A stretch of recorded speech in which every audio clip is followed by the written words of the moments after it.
do something you're very passionate about. People say you have to have a lot of passion for what you're doing, and it's totally true. And the reason is because it's so hard that if you don't, any rational person would give up. It's really hard, and you have to do it over a sustained period of time. So if you don't love it, if you're not having fun doing it, and you don't really love it, you're going to give up.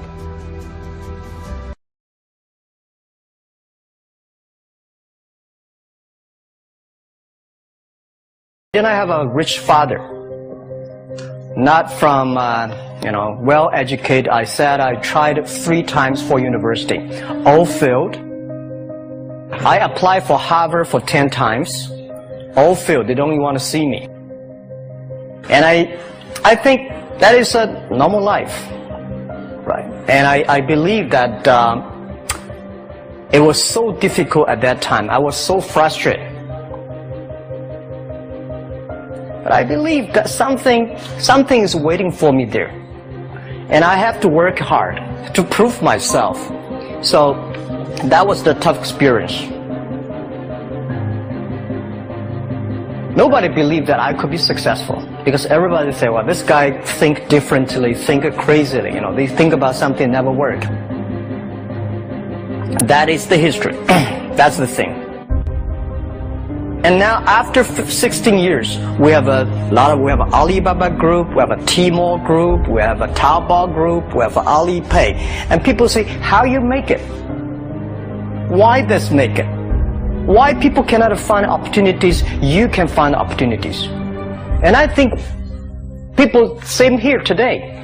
Jack, where is the opportunity? I don't have a job. I don't have this, I don't have that. And then when you think about this, start to do it. I saw a lot of people, young people, have fantastic ideas every evening. But in the morning, they go to the office again. Make the move. Make the action. To everybody, to any person, tomorrow is new. Well, I said, if something, everybody believe it, everybody love it, forget about it. That's not your opportunity. Because when everybody agrees, why this opportunity should be yours? Because a lot of people don't agree with it. And you think this is good. Think carefully and find a group of people working together. And making sure the people working with you together believe the dreams. Whether investors believe it this or not, whether your friends believe it or not, whether your parents believe it or not, that's not important. You believe it. Your team believe it. And work day and night on this. That's how the things happens. Don't complain. Let the other people complain. Those people complain, those people who fail. And do not always say, well, I don't have. Think about how you can make things different. Use your own brain to think. And believe one thing, this is also another last advice I want to give you. You have to work very hard, right? Either work for the others or work for yourself. And I choose the way, work for myself. But working for myself, that means working for the society. If you really want to work for yourself, think about the others.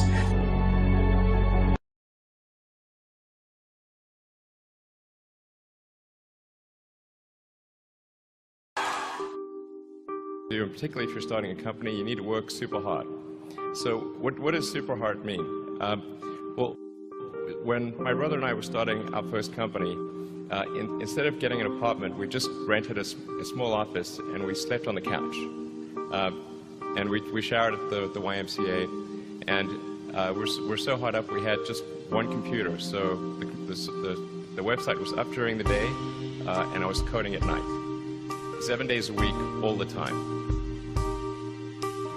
Work hard, every waking hour. That's the thing I would say, particularly if you're starting a company. And I mean, if you do simple math, you say okay, if somebody else is working 50 hours and you're working 100, you'll get twice as much done in the course of a year as the other company. If you're creating a company or if you're joining a company, the most important thing is to attract great people. So either join a group that's amazing, that you really respect, or if you're building a company, you've got to gather great people. I mean, all a company is a group of people that have gathered together to create a product or service. And so depending upon how talented and hardworking that group is, and the degree to which they're focused cohesively in a good direction, that will determine the success of the company. So do everything you can to gather great people if you're creating a company. Constantly seek criticism.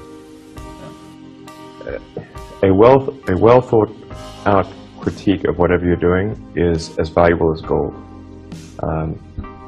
And you should seek that from everyone you can, but particularly your friends.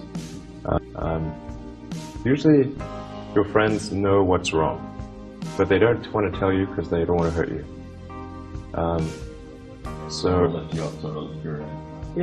they'll say, oh, I want to encourage my friends, so I'm not going to tell him what I think is wrong with this product. Yeah.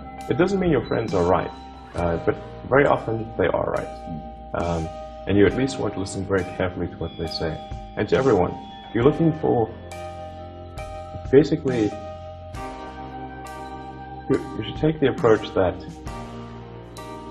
you're wrong. That you, the entrepreneur, are wrong. Your goal is to be less wrong. Don't just follow the trend. So you may have heard me say that it's good to think in terms of the physics approach, or first principles, which is, rather than reasoning by analogy, you boil things down to the most fundamental truths you can imagine, and you reason up from there. This is a good way to figure out if something really makes sense, or if it's just what everybody else is doing.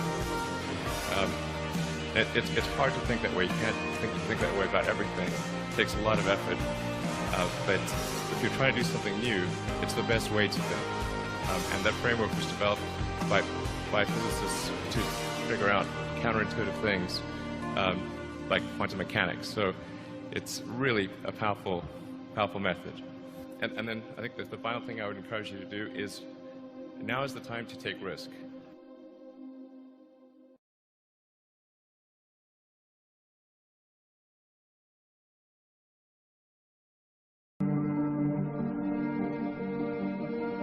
When you're trying to do a startup company, or I think really anything in life, but you have to, as an entrepreneur, if you're gonna build a company, pick something you think is interesting, that has the intersection of genuinely creating real customer value, and then just stay right there and let the wave catch you. I first talked to my wife, who she had married a relatively stable, goofy, but still relatively stable person working at a Wall Street firm. I worked at a quantitative hedge fund. And this was a hard decision. And I was looking for the right framework in which to make that kind of important decision. And the right framework I found is a regret minimization framework. And so that's just a nerdy way of saying that you want to project yourself to age 80. And then think back over your life. And if you're 80, what are you want to minimize the number of regrets. But it was a very clear way for me to think about making that kind of life decision. And the way it helped was, I thought, okay, if I go do this thing and participate in this thing called the internet that I genuinely believe is going to be a big deal, and if I fail, am I going to regret having tried and failed? And I knew the answer to that was no. But I also knew that if I didn't try, that I would always regret that. Step by step, ferociously. Basically, you can't skip steps. You have to put one foot in front of the other. Things take time.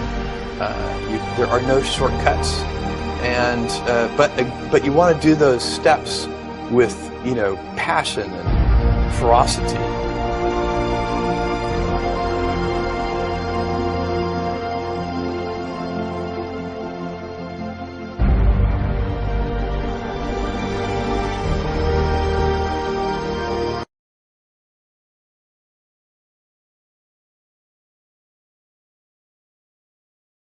You know, the reality is you'll have to start small. Like we started small. And you must have a very clear understanding of why you want to do it and what focus you want to build. And the focus you want to build in terms of starting an organization is something which must be deeply passionate inside. Because you're going to go through ups and downs. In many cases you're going to fail. Certainly in parts of your journey you're going to have major failures. So unless you have a very clear commitment to the focus which you build in terms of what you want to build successfully, and have the flexibility to change that focus because you've not judged the market properly. Markets don't run after you. You have to run after what the market demand is, what the market demand you can create. But you have to be persistent and you have to be prepared to make sacrifices. Because you will have to make sacrifices, and some very major sacrifices, and most of them will be financial sacrifices, because you won't get cash flows the way you hope to get them, unless you have a brilliant, genius idea. Integrity is practice, leadership is practice, innovation is practice, it's all practice. You've got to figure out what you want your company to be and what you consider as non-compromisable, not negotiable. And just set those out and keep them as simple as possible and keep them as few as possible and practice them. And practice them every day, every hour, every minute, and have zero exception to them.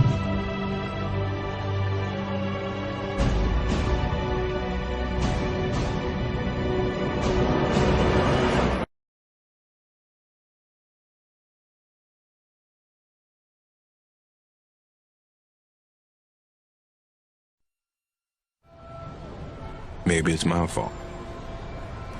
Maybe I led you to believe it was easy when it wasn't.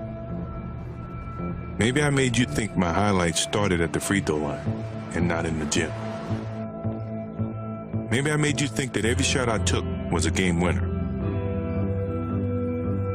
That my game was built on flash and not fire. Maybe it's my fault that you didn't see that failure gave me strength, that my pain was my motivation. Maybe I led you to believe that basketball was a God-given gift and not something I worked for every single day of my life. Maybe I destroyed the game. Or maybe you're just making excuses.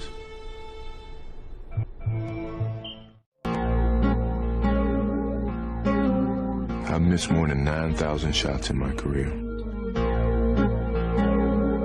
I've lost almost 300 games. 26 times I've been trusted to take the game-winning shot and missed. I've failed over and over and over again in my life. And that is why I succeed.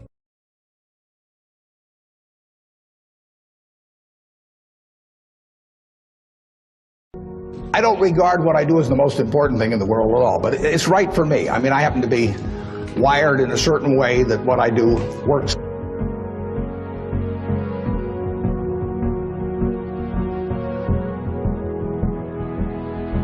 Well, I can certainly define happiness because that's what I am. I get to do what I like to do every single day of the year. I get to do it with people I like. Other than I tap dance to work, and it doesn't diminish. It's tremendous fun. So success is getting what you want, and happiness is wanting what you get. Well, I don't know which one applies in this case, but I do know that I wouldn't be doing anything else. I do advise you, when you go out to work, go to work for an organization that you admire, people you admire, because it'll turn you on. And not getting in your own way. As I say, everybody here has the ability, absolutely, to do anything I do and much beyond. And some of you will, and some of you won't. The ones that won't, it'll be because you get in your own way. It won't because the world doesn't allow you to. It will be because you don't allow yourself to.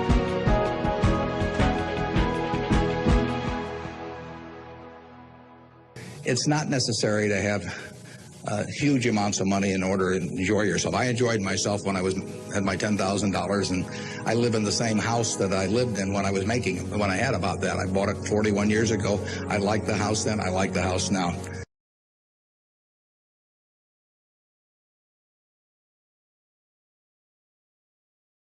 There are no mistakes. There really aren't, because you have a supreme destiny. When you're in your little mind, in your little personality mind, where you're not centered, where you really don't know who you are, that you come from something greater and bigger, and we really all are the same. When you don't know that, you get all flustered. You get stressed all the time, wanting something to be what it isn't. There is a supreme moment of destiny calling on your life. Your job is to feel that, to hear that, to know that. And sometimes when you're not listening, you get taken off track. You get in the wrong marriage, the wrong relationship, you take the wrong job. Yeah, but it's all leading to the same path. There are no wrong paths. There are none. There's no such thing as failure, really, because failure is just that thing trying to move you in another direction. So you get as much from your losses as you do from your victories, because the losses are there to wake you up. When you understand that, you don't allow yourself to be completely thrown by a grade or by a circumstance, because your life is bigger than any one experience.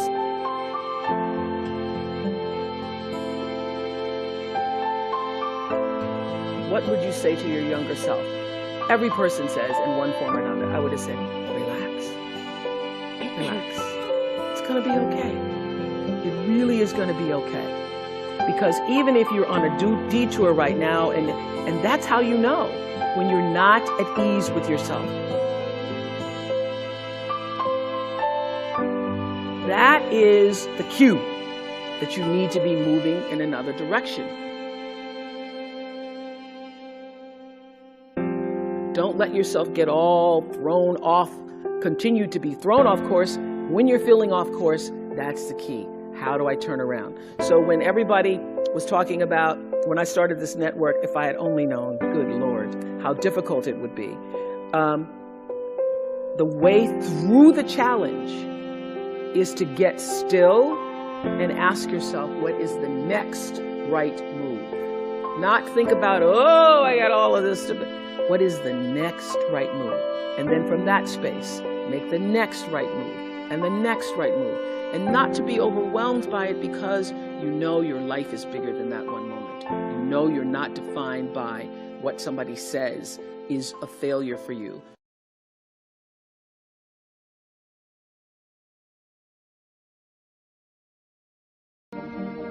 The primary job of a leader is bringing about change or bringing about transformation. Transformation, as you all know, is big-ticket progress. Progress is all about change. Transformation comes about because of transformation of the mindset of the people. We all have two instruments for progress. The first is the mind and the second is the mindset. To me, mind is the analytical engine that uses data to take appropriate decisions. On the other hand, mindset is the set of discrete conclusions that we have gathered from our experience over the years. Mind is what determines our aspirations, our confidence, our possibilities, and in short, our behavior. It was thrilling. There were lots of sacrifices we had to make. There were lots of difficulties on the way. But then we have the mindset that says every obstacle is an opportunity. Every sacrifice is a joy. Every responsibility is a sacred calling.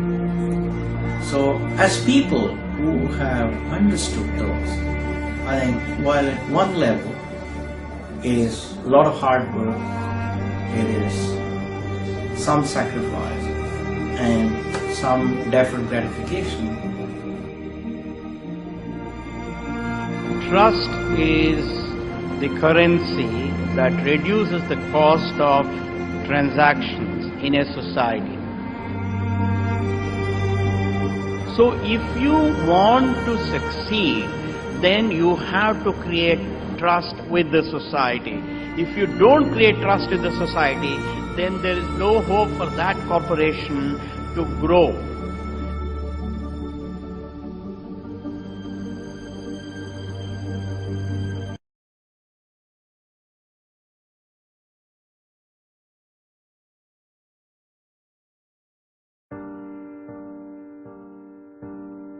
I was dyslexic. I had no understanding of schoolwork whatsoever.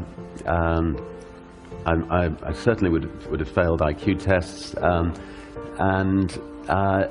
you know, it's one of the reasons I left school when I was 15 years old. And if I'm not interested in something, you know, you know, I don't grasp it.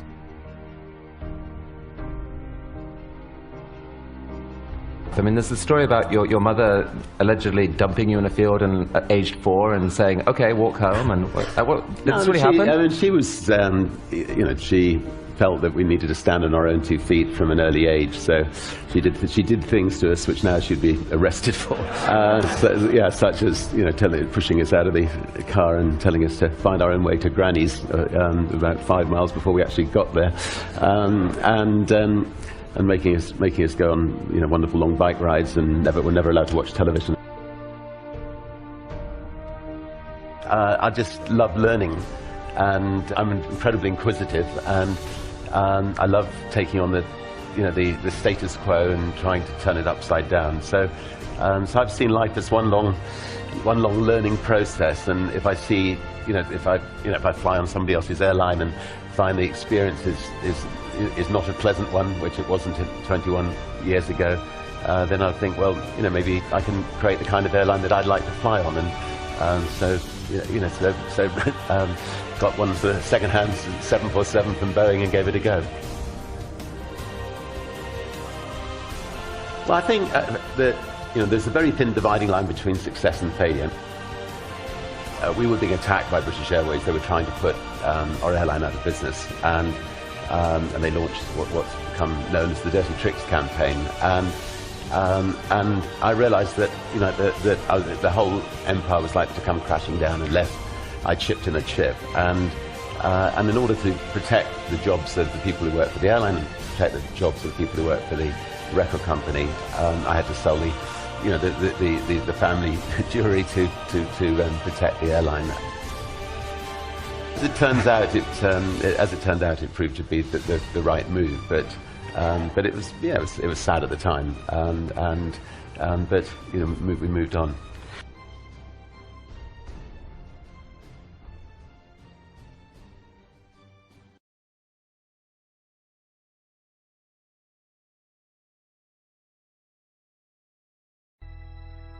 I didn't have a choice. I didn't have a choice.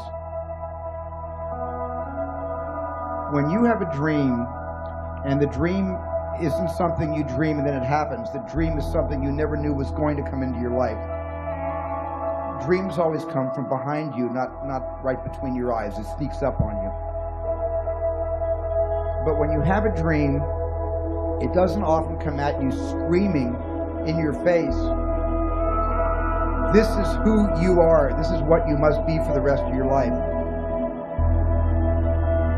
Sometimes a dream almost whispers. And I've always said to my kids,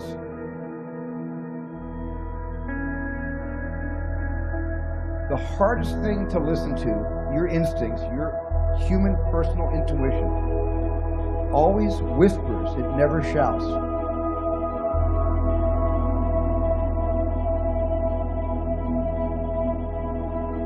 Very hard to hear.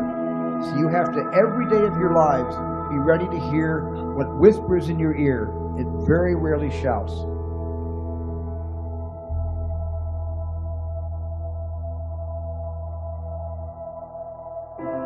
And if you can listen to the whisper, and if it tickles your heart, and it's something you think you want to do for the rest of your life,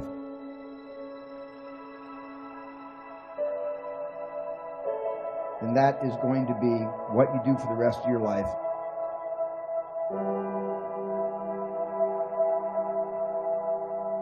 I didn't have a choice. I didn't have a choice. I dream for a living. Years later, I realized, well, that's exactly what I do. I dream for a living. This is what I've done all my life. This is what I wanted to do with my life.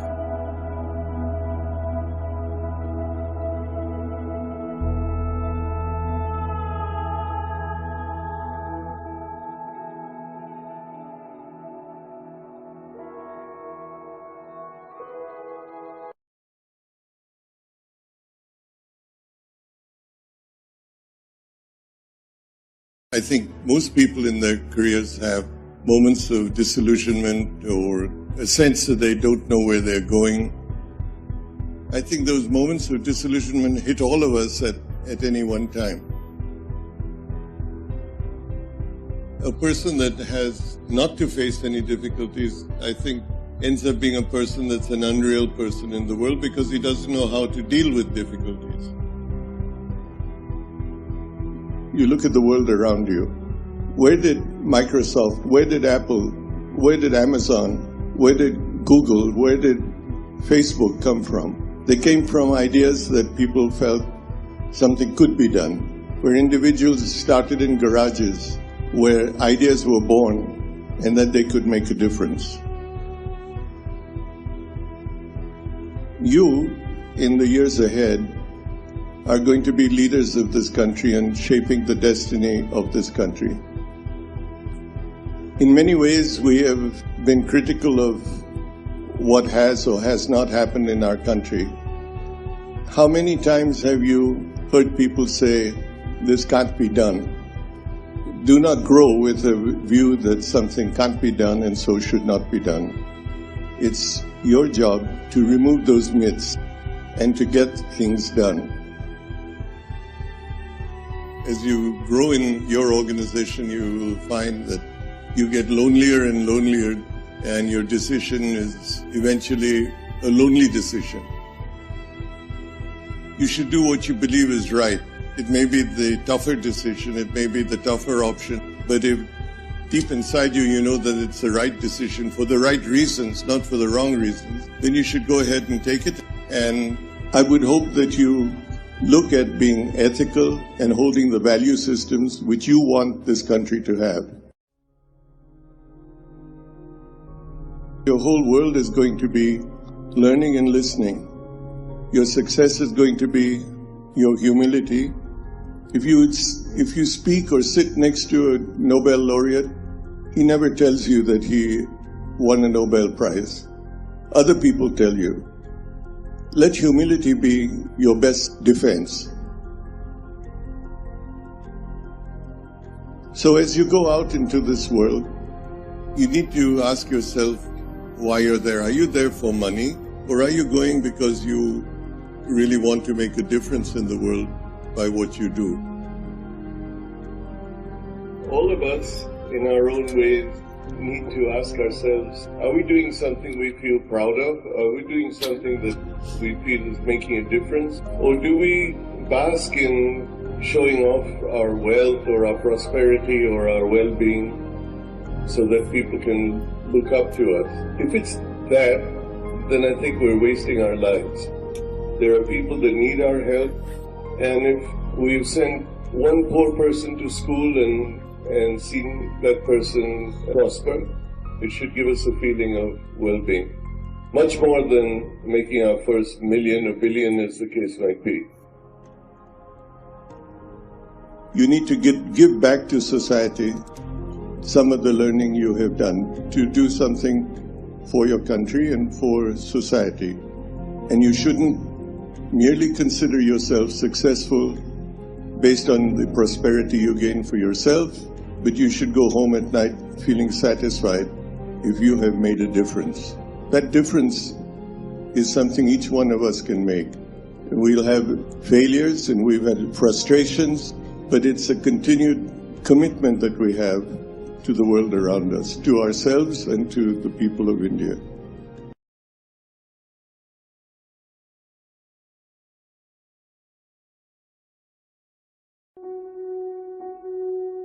One of the great things about India is this tremendous interest in education. People talk about it all the time. Most parents aspire for this for their children. And so I think it's a great foundation we have as a country. You know, in my experience growing up here, I think there's a lot of emphasis on spending time on the books and learning things academically. I think there's a lot of pressure to follow set lanes throughout your career. You know, you're in high school, you're thinking about college. A lot of times when I was younger, you know, people would say, you know, this person didn't get into this college or something, and that's the end of the road. I mean, life is so different from that. I get surprised people start preparing for IIT in their 8th grades. That's a bit shocking to me. You know, I get very surprised people come to IITs and immediately they are thinking about IIMs and so on. The US, for example, most students don't choose their majors till their final year. So people explore different things and find what they're really passionate about. The way I dealt with these things was try and feel what I really enjoy doing and pursue that. I would do what feels something like you like spending time on. I would use that as a yardstick and not feel the pressure to do what others are telling you to do. I've always wanted to work on computing, build computing products. The thing which still keeps me going is the desire to build products which will be used by billions of users and makes a difference for them. And that's what I've been focused on. I mean, it doesn't need to be even in engineering. There are many, many different ways, and you will see this later in life. People do well from all walks of life. I think education needs to evolve and change just like with everything else. Getting into an elite institution doesn't guarantee success. It matters a lot, but it doesn't guarantee success. You know, I would like to see people value creativity, value experience of doing things, taking risks. It is important to be well-rounded. I would encourage people to try different things, take some risks, follow their passions a little bit more, enjoy what you're doing. And what matters most is loving what you're doing and trying to do well at it. So I think if you follow your heart and do what you like, you will always do much better. It's worthwhile taking risks and trying to do something you're really excited by. And if the first attempt you don't do it, you know, you can try again, and you know, things tend to work out in the long run. If you work on really difficult things, you're better off because you have no competition. Others aren't working on that difficult a problem. Even if you fail, you end up doing something great in the process. You want to aim high enough that you fail a few times. I think that's the natural part of the process. Setbacks actually don't matter. In Silicon Valley, part of the reason so many people start up a company is, you know, starting up a company and even having failed, you know, you can wear it like a badge of honor. And I think that's important. Culturally, risk is rewarded. So I think it's important to keep your hopes, keep your dreams, and try to follow them. Most of how life plays out is up to you, not up to what happens outside of you. And I think it's important to keep that in mind and take the long-term view. Some point in your life, you have to work with people where you feel a bit insecure, because that means you're working with people who are better than you and who are pushing you. If you actually feel very secure in what you do, it means you're doing something comfortable and you're not pushing yourself. There are many, many times I've felt working with people in a group, am I doing enough? These people seem much better than me, and I think it's an inherent part of learning. And as a leader, you know, I think it's really important to build organizations where people actually want to work together and, you know, trusting them to doing the right thing. And as a leader, it's less about trying to be successful and more about to make those people successful. I'm absolutely, you know, with full certainty convinced that India will be a global player in the digital economy, and it'll be competitive with any country in the world.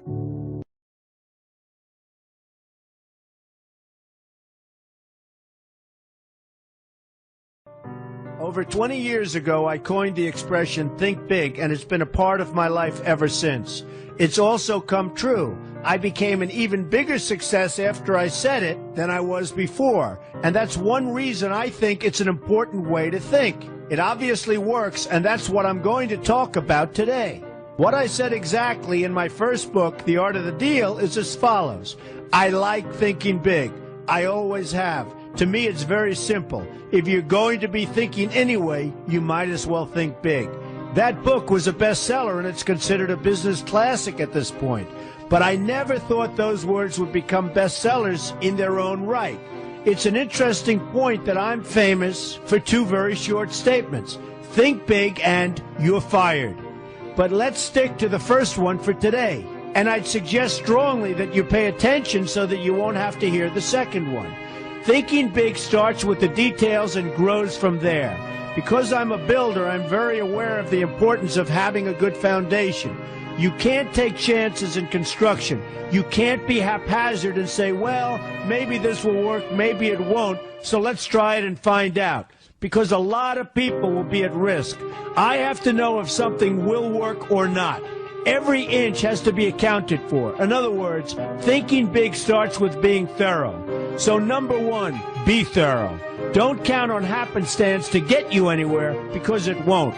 Number two, get a momentum going and keep your momentum going. You have to have big ideas, but you've got to have the energy to get them done, which can sometimes take a long time. If you don't have momentum, you will not have what it takes to get the job done. Patience alone isn't enough. I have a lawyer friend who used to refer to me as the reverse tornado who builds everything in his path. I always like that because it implies a lot of energy and a lot of momentum. And that's exactly what it takes to get anything done. So keep your momentum going.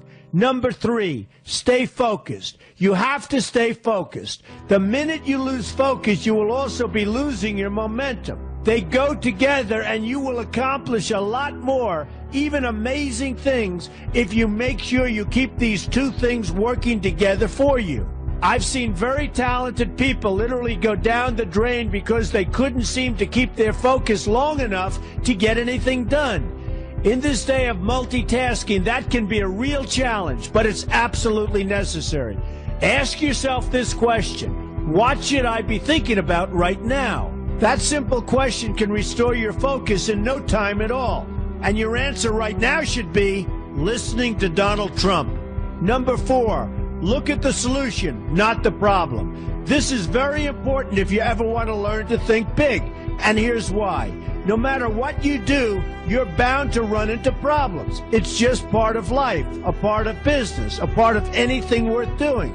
If you let the problems get in your way, they'll become bigger than your idea was to begin with, and you will be a wipeout. No matter how bad things look, keep your focus on the solution, and you will be surprised how things can work out, and work out properly. One way I do this is to ask myself when confronting a possible problem, is this a blip or is this a catastrophe? A catastrophe is something like an earthquake, a tsunami, a war, and so forth, and a blip is everything else. Right away you'll have the right perspective and your equilibrium will be restored. So keep your focus on the solution. Number five, see opportunity for what it is, an opportunity. For example, why are you listening to me today? Curiosity? You like me? You don't like me? You want to learn? You have nothing else to do? You want to hear me tell you you're fired? I hope not. But whatever your reasons might be, they brought you to a good place to get involved and to learn. And that's an opportunity right there. People think that because I'm rich and famous that I know everything. I know a lot. But one thing I know is that I don't know everything. So I ask myself this question every day. What can I learn today that I didn't know before? And you know what? I learn something new every single day. That's a big reason for my success, and the same thing can apply to you.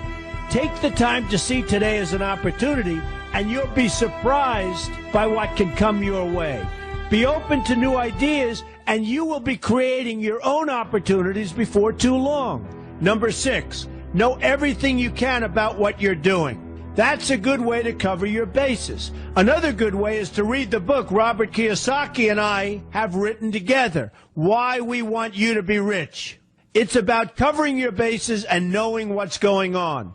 I remember when some guys came in to meet with me about a great idea they had for an atrium for a building on Wall Street. It was a beautiful idea except for one thing. None of them had thought about how the building would be supported around this fabulous atrium.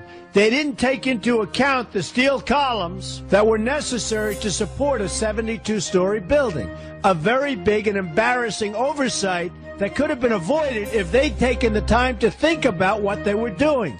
Don't let that happen to you. Know what you're doing first. Number 7, be lucky.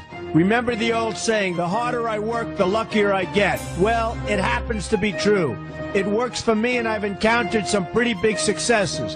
But this goes along with something that's absolutely necessary for great success. Be passionate. You have to love what you're doing if you want to be successful at it.